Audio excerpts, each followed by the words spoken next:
Good afternoon, evening, morning, wherever you guys are. This is Special Olympics athlete and athlete leader Ben Gregory, and I am here with Jeff Mohler, the president and CEO of Special Olympics Indiana.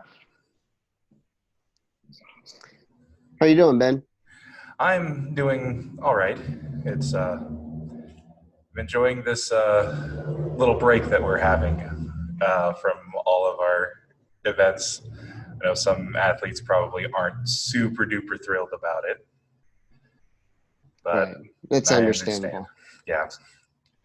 I think with as much time and effort and practice and travel that they've put in over these last couple months to be ready for a state championship basketball tournament, to have them postponed indefinitely, I think can be, really sad news for all that they put in. So yeah, I definitely can sympathize with our athletes. Yeah, they. I know at least my guys were a little bummed, but they were understanding, fortunately. So uh, hopefully, after this little break that we've got, we can get back, get the train rolling again. Absolutely. So, if you'd like, go ahead and I know most people know who you are, but if you want to go ahead and throw a little bit of information about yourself out there, so Sure, absolutely. Well, I'm Jeff Mohler, and as Ben said, I'm the president and CEO for Special Olympics Indiana. I've been in this role for just over 2 years now. Before that, I was the vice president of programs and chief operating officer.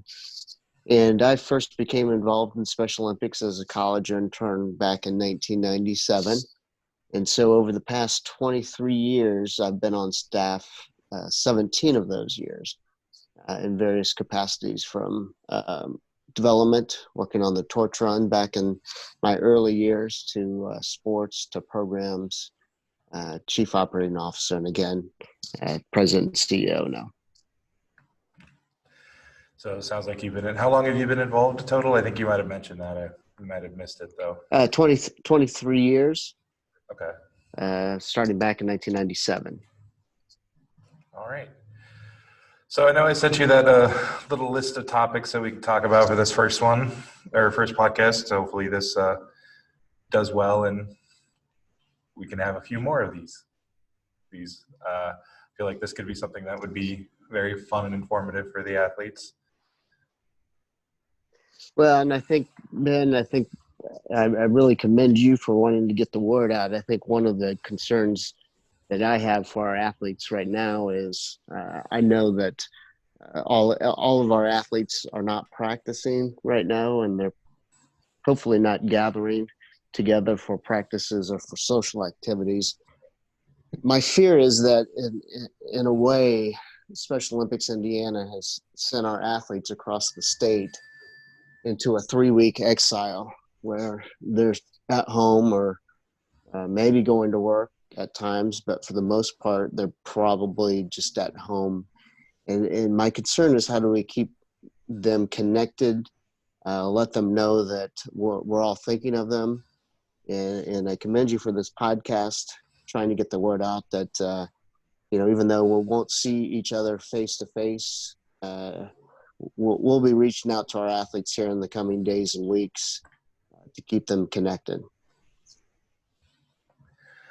Awesome. So Sorry, go ahead. Well, the current status, though, Ben, for us is we received a memo from Special Olympics International midweek last week that strongly urged us and advised us to shut down operations through March 31st.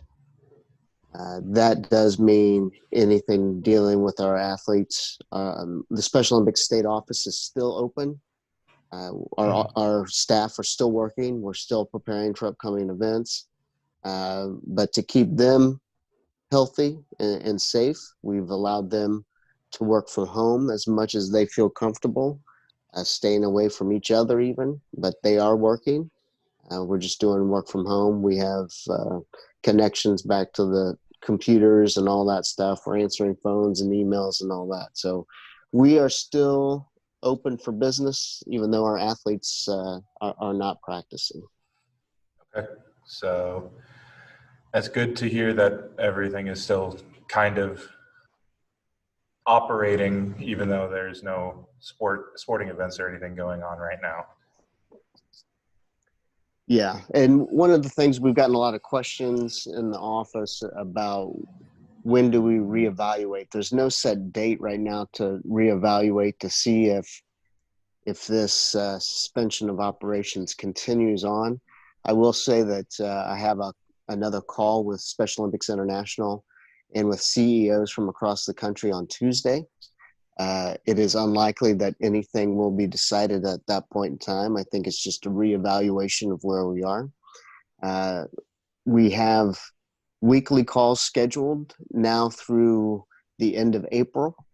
But I assume that if anything is developing quickly, that we'll speed up the time frame of those, the frequency of those calls, and we'll have calls much sooner than once a week. So again, there's no time frame for when we'll open up. It's really going to be based upon the advice of the CDC. So Special Olympics International has been in contact frequently with the CDC and with the World Health Organization. And we're just kind of in a wait and see mode right now. Okay. Yeah, from just watching the small amount of the news that I have, like as it's been on at the pizzeria that I work at here in Crawfordsville, I have seen that the world has pretty much come to a complete and total standstill. So I can absolutely understand why a reevaluation could definitely take a little more time than what some athletes would hope for. But Absolutely. I know, because I kind of transitioned into the third topic, which was the game plan for next month. There currently isn't a one, because we're not sure how long the I guess quarantine or whatever it is that we're under suggestion to cease doing things is going to last. Right. So we're still in a wait and see mode. I'm sure that as we get closer to the end of March, at some point we'll make a determination of where we stand and what we can do. I will say though that we're currently working on deadlines. I sent out an email to all of our area directors and county coordinators on Friday in regards to extension of deadlines that relate to Alps University. So any athlete leader who has a practicum that's due, that practicum would have been due to us on March 23rd. We've extended that deadline that you can bring it with you to Alps University on April 25th now.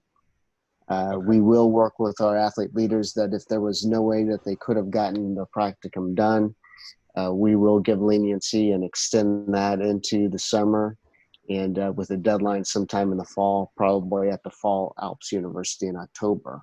So we're working with our athletes. Again, even if you're working on your practicum, you shouldn't be doing anything that puts you in large crowds, just like the governor has asked us across the state of Indiana. As far as the registration deadline, that's also been extended because we know that once practices begin again, once athlete input councils start meeting again, a few of our counties will need that extension to get all the paperwork in on time to register athletes for April's Alps University. So we get granted that extension as well. Next up, though, our sports team will be looking at the deadlines that relate to area spring games. So they'll be taking a look at that to see what adjustments need to be made so that athletes won't be penalized. One of the questions that we continue to get is how do we get the 8 weeks of minimum practice in for the summer game sports? We've been informed by Special Olympics International that we can be flexible with that rule this year so that no athlete is penalized for missing weeks of practice due to the virus. So in no way will our athletes be negatively affected other than less practice time, but they'll still be able to participate in Alps University spring games and summer games. Awesome. That's actually very, very relieving to hear. I know because for summer games, I do swimming, and getting to hear that the practice times and all that stuff, or the 8 week deadline or whatever you need could be flexible. That'll definitely put a lot of minds at rest because I know this has had a few people that I've talked to about summer games kind of on edge, whether or not are we going to be able to get all the stuff that we need to in time? And even if we are even going to have summer games, because I know there have been a few things that I've been interested in the June, July area that have actually gone ahead and canceled their events. But I believe we're kind of skipping around a little bit on our little topic list. But Sure. as far as I know, I believe that summer games we're planning on just acting like it's going on. I think that's the only thing that we can do right now, Ben. I think it's far too early to cancel. I know that other groups have canceled things, like you said, in June. I'm not sure that that's in the best interest of Special Olympics Indiana right now. That tune can change overnight, depending upon what the governor says, what the president says. It could change overnight based upon what our hosts say, such as Indiana State University. We need to make sure that everybody, including the campus, is comfortable putting so many thousands of people together on campus. You know, a number of our universities across the state of Indiana have gone to online learning through the rest of their semester. I'm not sure that that affects us. And I have not reached out to Indiana State or Rose-Hulman yet. I think that they are first and foremost concerned about their own students and what to do through the rest of the semester. And I'll be reaching out to them soon, but I think I'll hold off until I think it's more appropriate time that things have kind of settled down and this new normal, whatever it may be, is in place at those campuses before I reach out to them about summer games. I think the one thing that I think we all need to do is continue to have hope that summer games will happen. It gives us all this goal to look forward to, whether it's our staff or whether it's the athletes and coaches. That I don't want to give false hope, though. You know, is there a chance that summer games gets canceled? Of course, because we don't know how widespread this virus will go and how long will it last. So I'm not trying to give false hope, but I'm trying to be optimistic. Mm-hmm. And while we certainly hope for the best, we'll prepare for things that may not turn out just quite the way we want them to. And I hope that all of our athletes know that we will do absolutely everything in our power to make sure that summer games happens. It's the best thing that we do.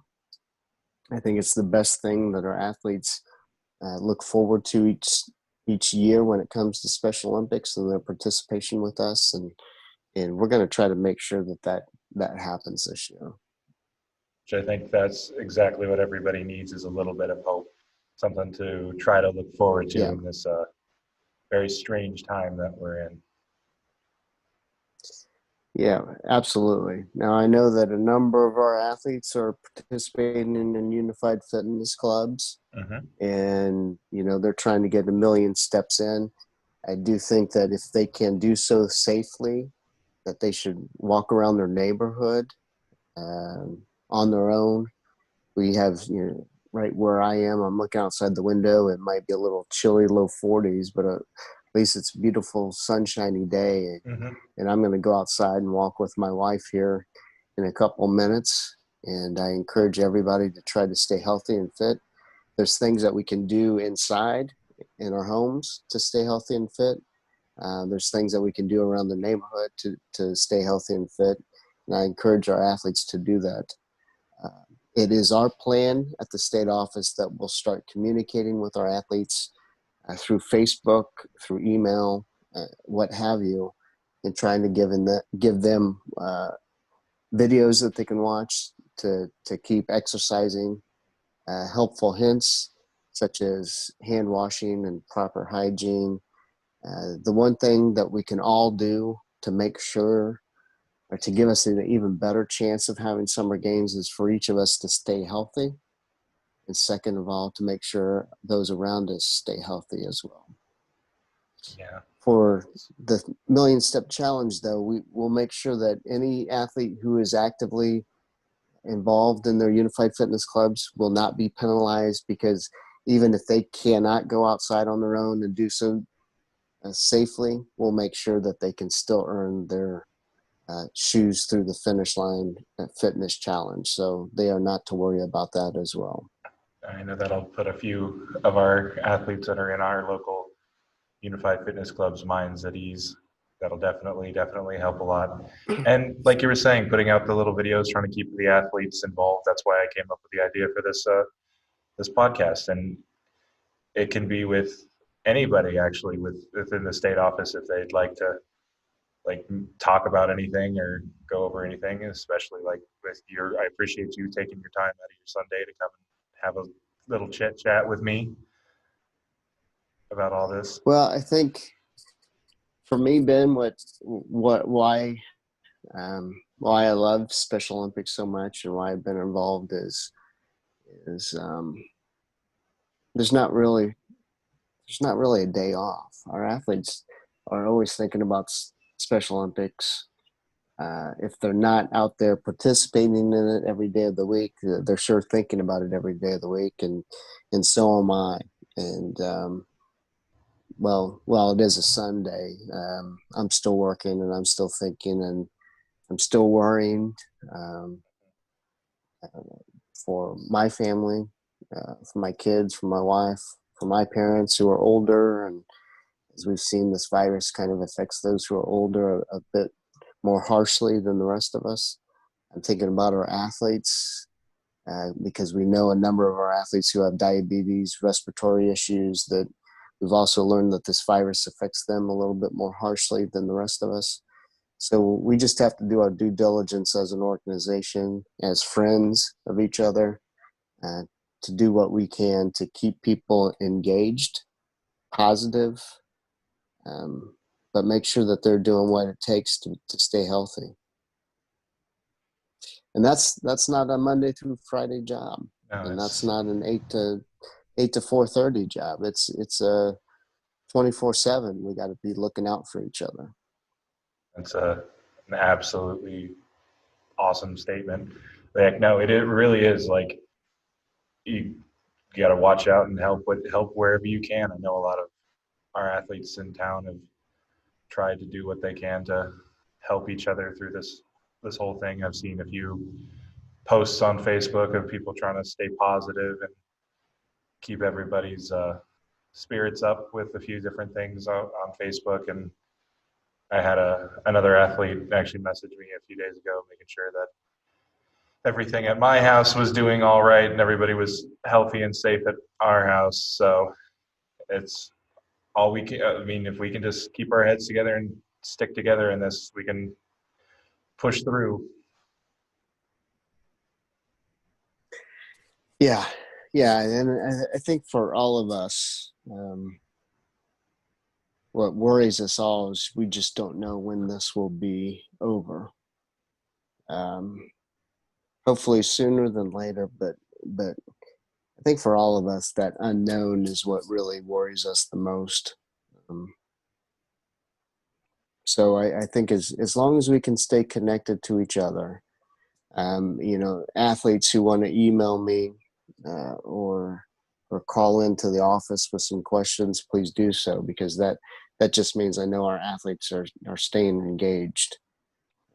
And that actually if was they have another calls to you, or emails to you, or emails to the athletes who are representing them in their athlete input council, just reach out and continue to try to funnel those questions my way, and I'll respond to them openly, honestly, and as transparent as I can. I think I have here on this podcast by saying, there are things that we just don't know, things that we hope for, things that are bad, but we're preparing for. And again, we just need to prioritize things a little bit and realize that while we may lose state basketball tournaments, in the end, we're all going to stay healthy because of those decisions. And that's going to be a way for us to really, I guess, appreciate each other when we get to see each other again for the first Mm-hmm. time after a couple of weeks away from each other. I can only imagine those athletes who get to go back to practice for the first time, what kind of joy that they will have when they see their coaches for the first time in weeks, when they see their friends again for the first time in weeks. Um, but I wonder if we can't do a better job working with our athlete leaders like you, Ben, trying to make sure that they stay engaged and know that we're thinking of them. I think that's the most important message that I want to send out through this podcast to all of our athletes is that there hasn't been a moment in this time, this craziness of hasn't even been a week that we've sent out that message saying we had to shut down operations. There hasn't been a moment that I haven't thought about our athletes and how they're doing. I care about each and every one of them, even though I don't know them all by name. As long as they're an athlete of Special Olympics Indiana, I, I got their back. And I'm the same way. Like I protect any of the athletes that I know, even ones that are outside of my county with like I've made so many lifelong friends through the Special Olympics that I'd do whatever I could to help out somebody. Which actually, as a way we could probably have some people like you mentioned, have them send questions to you. People have asked me questions. I think most likely in the description of this video, once it goes up on YouTube, I'm going to have a specific email set up that they can, any athlete that views this or sees this, that can email that and ask any questions. And maybe the next time we sit down and do this, we can answer some of those on the podcast. Absolutely. I just think that for there's probably going to be some questions out there that Ben, you and I are not going to be the experts on. I think maybe you and I can consider could we get somebody on there that can answer some questions. One person that I think of is Dr. Mary Ciccarelli. She works with our Healthy Athletes program. She's also a physician and a professor with the IU School of Medicine, and her specialty is serving people with intellectual disabilities. And she's been a great resource to me over the past couple of weeks as the virus has continued to get closer and closer to the United States and then closer and closer to Indiana. She was a great resource of mine throughout the last couple of weeks. And I think for her to jump on this podcast at some point in time to talk to our athletes about what this virus means and what it means to them and how they can do their best to stay healthy, she would be a wonderful person and somebody I would encourage you to reach out to, Ben, for a future podcast. Absolutely. That would be having somebody who could be a specialist, and especially in this confusing time of like, how does the virus affect people? I know so there's been a lot of confusion with anybody who is in a place that suddenly they just have a cough and everyone starts freaking out. It's I've seen that like a few different places here in Crawfordsville, and I know that having somebody that kind of come in and explain it in, as I like to say whenever I go to the doctor, somebody that can explain it in English would be very helpful to a lot of our athletes. Yeah, absolutely. Mary would be wonderful at that. She's a physician and she continues to see patients. Primarily, her patients have ID, so she'd be a wonderful resource for our athletes. So yeah, if any athlete or anybody viewing this would be interested in hearing that, definitely leave a comment down below. As I said, I'll in the description, and then I'll probably also put it as a little card on the end of the video as well that has the email. You can send any of the questions you have for either me or Jeff or anything you can think of. We'll definitely do what we can to get those answered in our next podcast. Well, is there anything else you want to say before we wrap this all up for the day? Ben, I don't know what day it will be. I don't know how many days away I am from this, but one of the most important things that I'm looking forward to is seeing our athletes again and having the ability to give each other high fives once again and go back to normal. I think we just need to all be patient. Again, continue to wash our hands, continue to keep each other healthy and safe, and we'll see each other soon enough. Ben, that includes you. I can't wait to give you a high five here. Yeah, I've was looking forward to our little road trip that we were going to take here in a couple of weeks. So I definitely can't wait to the next time we get to go do one of those. Yeah, we'll find a time to reschedule that road trip to give those speeches in Evansville, like the plan was. I don't know when it'll be, but we'll get that rescheduled here when we can. All righty, well, unless you can think of anything else, I think that'll wrap this first podcast up. So Ben, I thank you. appreciate the time, man. It's I always appreciate good to talk to you. Yeah, I appreciate you being willing to do this. I know I wanted to mention it in the meeting that we had the other day, but as I told you, I was making pizzas and working while I was listening to the whole meeting. So I didn't have a second to pop in and be like, hey, I have an Yeah, idea. there you go. A wonderful idea. I appreciate you doing this. I appreciate you taking, like I said, taking time out of your day to come and talk with me. So thank you all for listening in. Hopefully you got some of your questions answered, and then hopefully you can think of some more so we can make up a list for our next one. So this is Ben Gregory and Jeff Mohler saying have a good evening, and we will talk to you later.